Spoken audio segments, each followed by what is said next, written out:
যেমন মুক্ত পেতে হলে ঝিনুকের প্রয়োজন, ঠিক তেমনি পরম ঈশ্বরকে পেতে হলে সৎকর্ম ও ঈশ্বরের ভক্তির প্রয়োজন। আর সেই ঈশ্বরের সান্নিধ্যে কিছুক্ষণ কাটানোর জন্য আমরা আজ বেরিয়ে পড়লাম কামারপুকুর এবং জয়রামবাটি ভ্রমণের পথে। ভিডিওটি একটু বড় হতে পারে, তবে একটু ধৈর্য রেখে দেখলে জয়রামবাটি কামারপুকুর ভ্রমণের সমস্ত তথ্য পেয়ে যাবেন আপনি এই ভিডিওর মধ্যেই।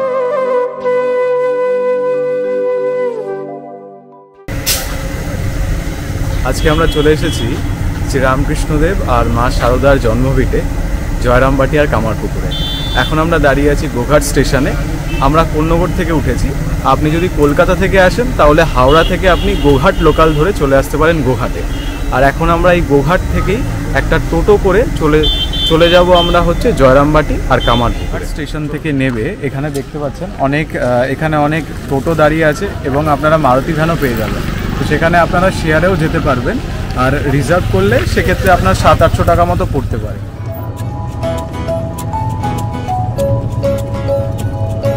তো আমরা প্রথমেই স্টেশন থেকে টোটো করে যাচ্ছি জয়রামবাটির দিকে। ওই দিকটা হচ্ছে হুগলি, আর এই ব্রিজটা পেরোলেই এখান থেকে শুরু হয়ে যায় হচ্ছে বাঁকুড়া। আমরা ওই দিকে যাব জয়রামবাটির দিকে। আমরা এখন শ্রী শ্রী সারদা মায়ের মূল মাতৃমন্দিরের সামনেই আছি। ঠিক এখন আমরা ঢুকবো, আর এই পাশেই হচ্ছে মায়ের নতুন বাড়ি। আর এখন আমরা মূল মন্দিরের দিকে যাব।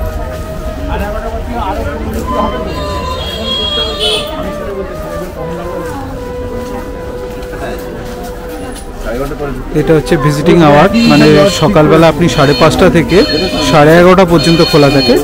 শীতকালে 12টা পর্যন্তই খোলা থাকে সকালবেলা। আবার বিকেলবেলা 4টে থেকে 8:30 পর্যন্ত হচ্ছে এখানে আসার টাইমিং। ওই যে দেখতে পাচ্ছেন সামনে, ওটা হচ্ছে মূল মন্দির।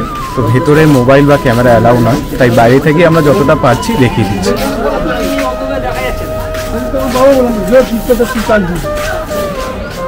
1923 সালে রামকৃষ্ণ মঠের উদ্যোগে মা শারদার পবিত্র জন্মভূমিতে স্থাপন করা হয়েছিল এই মাতৃমন্দিরের। মায়ের পুরাতন বাড়ি এবং নতুন বাড়ির সংস্কার করে সংরক্ষণ করা হয়েছে এই জায়গায়। এটা হচ্ছে মা শারদার পুরাতন বাড়ি, এখানেই সংরক্ষণ রাখা হয়েছে। ভেতর থেকে ক্যামেরা অ্যালাউড নয়, তাই বাইরে থেকেই দেখাচ্ছি আমরা। মায়ের মূল মন্দিরের পাশেই এটা হচ্ছে মায়ের নতুন বাড়ি। মায়ের এই নতুন বাড়িটিও মঠের মধ্যেই অবস্থিত। এই বাড়িতেই সারদা দেবী 1915 সাল থেকে মৃত্যুর আগে পর্যন্ত বসবাস করতেন, আর এই বাড়িতেই তিনি অনেক ভক্তদের দীক্ষা দিয়েছিলেন।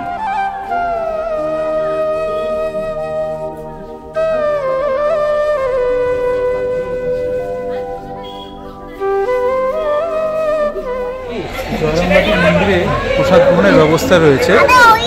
প্রসাদ গ্রহণের মানে কাউন্টার, যেখান থেকে আপনি কুপন পাবেন, টাইমিংগুলো এখানে দেওয়া রয়েছে, আপনারা দেখে নিন।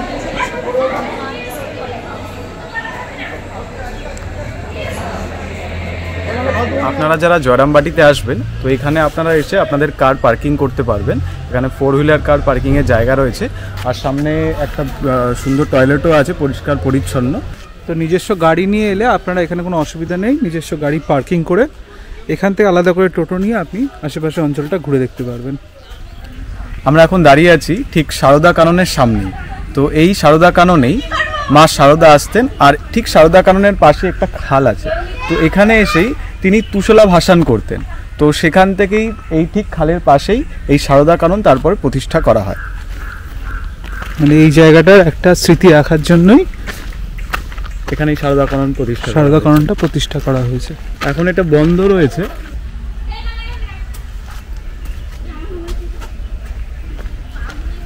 ওইদিকে দেখুন দুটো ছোট ছোট মন্দির দেখা যাচ্ছে। তো ওই দুটো যে ছোট মন্দির, ওটা মা শারদার মাতা এবং তার যে বাবা ছিলেন তার স্মৃতির উদ্দেশ্যেই এই দুটো মন্দিরকে প্রতিষ্ঠা করা হয়। মানে ওই যে সোজাসুজি যে দেখা যাচ্ছে মন্দির দুটো, ওই দুটো। এখন আমরা জয়রামবাটিতেই ঘুরতে ঘুরতে পৌঁছে গেলাম শারদা মায়ের এই তীর্থস্থান সিংহবাহিনী মন্দিরে। সিংহবাহিনী হল মা দুর্গার একটি রূপ এবং এটি জয়রামবাটি গ্রামের দেবতা। মন্দিরটিতে সিংহবাহিনী, মহামায়া, চণ্ডী ও মনসার ধাতব মুখ রয়েছে, তবে কোনো সম্পূর্ণ মূর্তি নেই এখানে। সারদা দেবী বহুবার এই মন্দিরে পূজা দিয়েছেন। মন্দিরে আপনাদেরকে এখন দেখাবো যে এখানে যে মাটি সংরক্ষিত করা রয়েছে, এটা মানা হয়, এটা বিশ্বাস করা হয় যে এই মাটি যদি গায়ে মাখা হয় তাহলে সমস্ত রোগ থেকে মুক্তি পাওয়া যায়, তাই অনেকে এই মাটি বাড়িতেও নিয়ে যায়।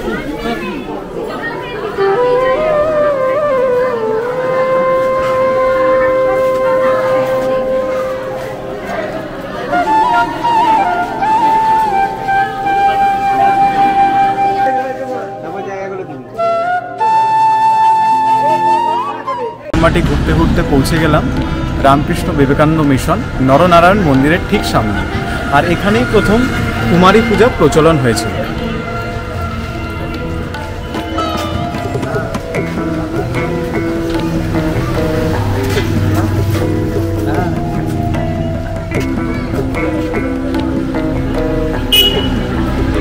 আপনি যদি জয়রামবাটিতে এসে আপনি যদি এখানে থাকতে চান তাহলে নরনারায়ণ মন্দিরের ঠিক অপোজিটেই রয়েছে এখানকার যাত্রী নিবাস।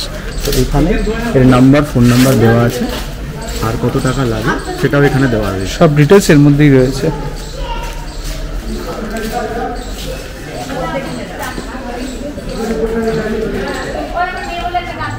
জয়রামবাটি থেকে এবার আমরা চললাম কামারপুকুরের উদ্দেশ্যে।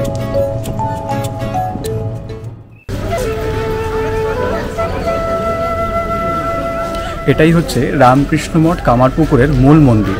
তো এই মন্দিরটি দেখুন টাইমিং বলাই আছে এখানে, এটা সকালবেলা 6টা থেকে 11:30, এপ্রিল থেকে সেপ্টেম্বর, আর বিকেল 4টে থেকে রাত্রি 9টা, আর অক্টোবর থেকে মার্চ, মানে আমরা এখন যে টাইমটা এসেছি এখন শীতকালে কিন্তু 6:30 থেকে এটা 11:30, আর বিকেল 3:30 থেকে 8:30 অবধি খোলা থাকে। আর এখন গেটটা বন্ধ রয়েছে, এখনও খোলেনি, 3টে খুলবে। শ্রী শ্রী সারদা মায়ের জীবদ্দশাতেই কামারপুকুরে শ্রী শ্রী রামকৃষ্ণদেবের মৃত্যুর পর তার জন্মভিটায় এই স্মৃতি মন্দির নির্মাণের উদ্যোগ শুরু করা হয়েছিল। রামকৃষ্ণ মিশনের দ্বারাই এই মন্দিরটি 1951 সালে উদ্বোধন করা হয়। ঠাকুর শ্রী শ্রী রামকৃষ্ণদেব এই বসতবাড়ি ঢেকিশালেই ভূমিষ্ঠ হয়েছিলেন। ঠিক সেই জায়গাতেই, অর্থাৎ এই ঢেকিশালেই বর্তমান মন্দিরটি নির্মিত হয়েছে। ওই যে আম গাছটা দেখতে পাচ্ছেন মঠের ভেতরে, এটাই রামকৃষ্ণদেব মানে গদাধর ছোটবেলায় আম খেয়ে এইখানেই আঠিটা ফেলে পুঁতেছিলেন, আর সেখান থেকে এই আম গাছটি তৈরি হয়েছে।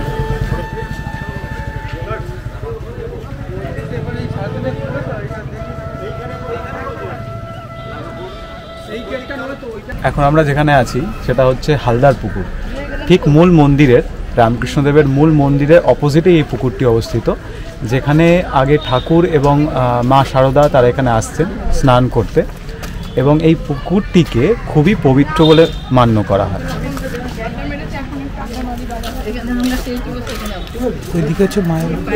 আর ওই দিকে হচ্ছে মায়েদের জন্য ঘাট, ওটা হচ্ছে স্পেশালি মায়েদের জন্য। এখানে শ্রী রামকৃষ্ণদেব এবং যারা পুরুষ ছিলেন তাদের জন্য এই ঘাটটা।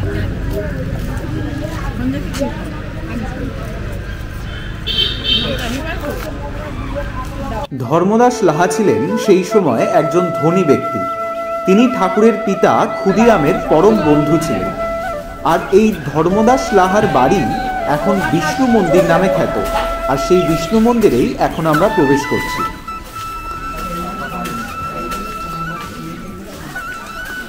এই হচ্ছে বিষ্ণু মন্দির, এটাই হচ্ছে লাহাবাবুদের বিষ্ণু মন্দির। প্রতিষ্ঠা করেছিলেন দেখতেই পাবেন ওখানে ধর্মদাস লাহা। মন্দিরের গায়ে ভালো করে দেখলে ছোট ছোট টেরাকোটার কাজও রয়েছে এখানে।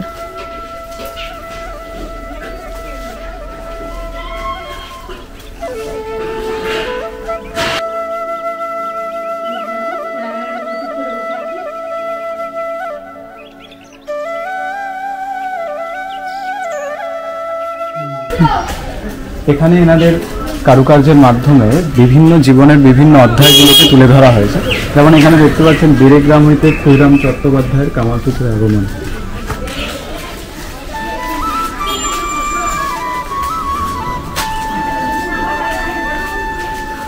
এখানে শ্রী ঠাকুর শ্রী রামকৃষ্ণের আবির্ভাব হয়েছিল।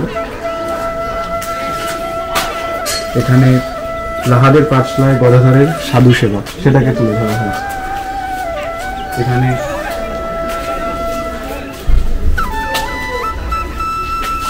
আর এখানে আমরা দেখতে পাবো গদাধরের বিবাহ।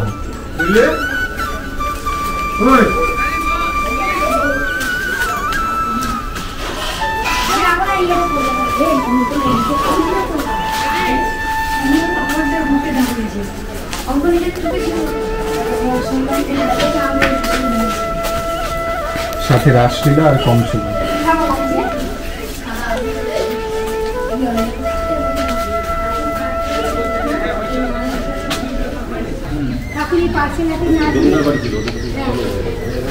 এটাই হচ্ছে ঠাকুরের পাঠশালা, যেখানেই ছোটবেলায় ঠাকুর লেখাপড়া করতেন, অঙ্ক করতেন। আর এখান থেকেই যখন তিনি বিয়োগ পারতেন না, তখন ওই বিষ্ণু মন্দিরে গিয়ে, যেটা এর পাশেই রয়েছে, সেখানে গিয়ে কালী ঠাকুরের মূর্তি আঁকতেন।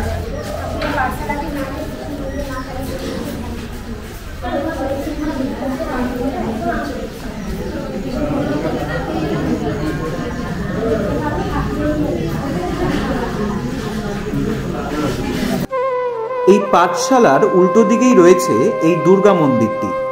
1257 বঙ্গাব্দে ধর্মদাস লাহা মন্দিরটি পাকা করেন।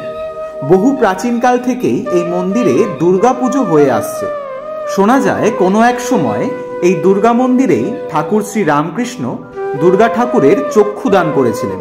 তো আমরা এখন দাঁড়িয়ে আছি কামারপুকুরের শ্রী রামকৃষ্ণ নাট্যমঞ্চের ঠিক সামনে।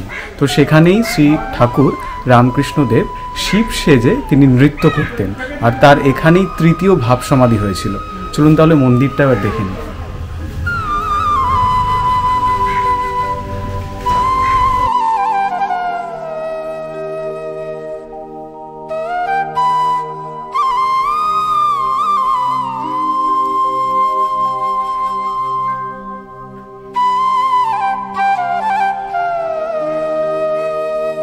আর এই দিকে যে বাড়িটা রয়েছে, এই বাড়িটাই সম্ভবত পাইনদের বাড়ি, তাই তো? এটাই হচ্ছে পাইনদের বাড়ি। আর পাইনরা তাদের বাড়িতে স্ত্রী যারা ছিলেন তাদেরকে কারোর সাথে মিশতে দিতেন না, বিশেষ করে পুরুষদের সঙ্গে কথা বলতে দিতেন না। তখনই শ্রী রামকৃষ্ণদেব একদিন মহিলার সাজে এসে তাদের এই যে অন্ধ বিশ্বাস বা অহংকার, এইটাকে তিনি ভঙ্গ করেছিলেন।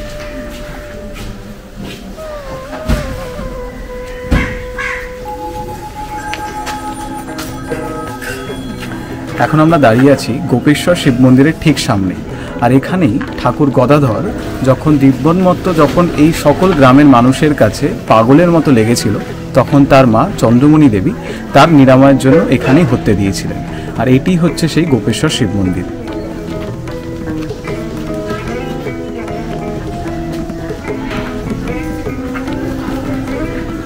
এই হচ্ছে গোপেশ্বর মন্দির। আর গোপেশ্বর মন্দিরের ঠিক পিছন দিক দিয়ে যে রাস্তাটা গেছে, এটা যাচ্ছে পুকুরের দিকে, যে পুকুর থেকেই নাম হয় কামার পুকুরের। এখানে একটি কালী মন্দির রয়েছে, ধ্যান করো।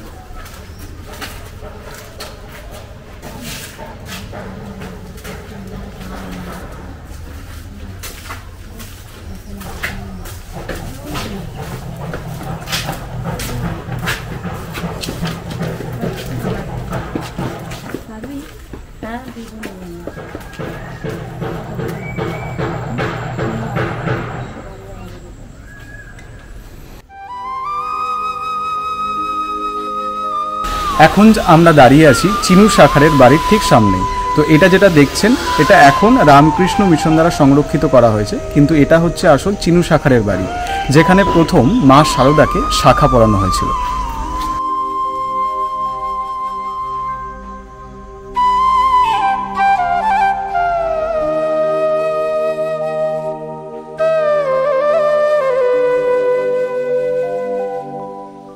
জয়রাম বাটির মতো কামারপুকুরে আপনারা কিন্তু পেয়ে যাবেন, ঠিক মন্দিরের ঠিক অপোজিটেই রয়েছে এখানে কার পার্কিংয়ের জায়গা। যদি 4 হুইলার করে আসেন তাহলে এখানে আপনারা কার পার্কিং করতে পারেন। আর সামনে রয়েছে দেখুন, আপনারা দেখতে পাবেন লাহা লজ, ওখানে আপনারা থাকতেও পারবেন। দেখুন এখানে ঠিক সামনে রয়েছে লাহা লজ।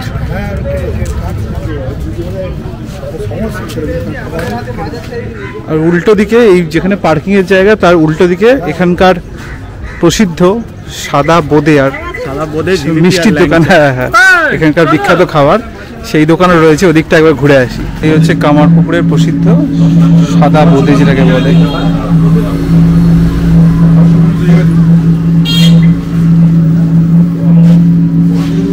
কত দাদা কত করে দাদা? দাদা কেজি কত করে? 140 টাকা করে কিলো। তো আমরা এখন কামারপুকুরে আছি, কামারপুকুরের কাছেই। তো কামারপুকুরের কাছে আপনি যদি থাকতে চান তো এটা হচ্ছে রামকৃষ্ণ মঠ যাত্রী নিবাস, এখানে আপনি থাকতে পারবেন।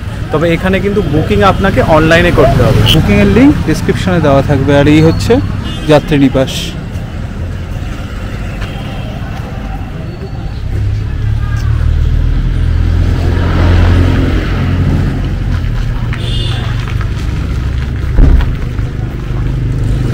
আজকে সারাদিন ধরে এই জয়রামবাটি কামারপুকুর ঘোরার পরে এখন বাজে হচ্ছে ঘড়িতে 4:15 বাজে। এখন আমাদের বাড়ি ফেরার পালা অবশেষে আমাদের। আর আমরা আজকে যে দাদার সঙ্গে পুরো জয়রামবাটি আর কামারপুকুর ঘুরলাম, এই যে আমাদের দাদা অরুণদা একেবারেই ক্যামেরা ফ্রেন্ডলি নয়, ওই জন্য সামনে খুব একটা আসেনি, কিন্তু খুব ভালো করে আমাদের আজ সব জায়গাগুলো ডেসক্রাইব করিয়েছে, ঘুরিয়েছে সমস্ত কিছু। তা তোমার নাম্বারটা একটু বলে দাও। 62 94 55 73 03। আচ্ছা, আমি স্ক্রিনেও দিয়ে দিচ্ছি। আপনারা যদি এখানে আসেন ঘুরতে, দাদার সাথে একবার যোগাযোগ করে নিতে পারেন। আমাদের ভিডিওটি আপনার ভালো লেগে থাকলে অবশ্যই একটি লাইক করবেন, সকলের সাথে শেয়ার করবেন এবং আমাদের চ্যানেলটিকে সাবস্ক্রাইব করে দেবেন। দেখা হচ্ছে আবারও একটি নতুন ভিডিওয়ে।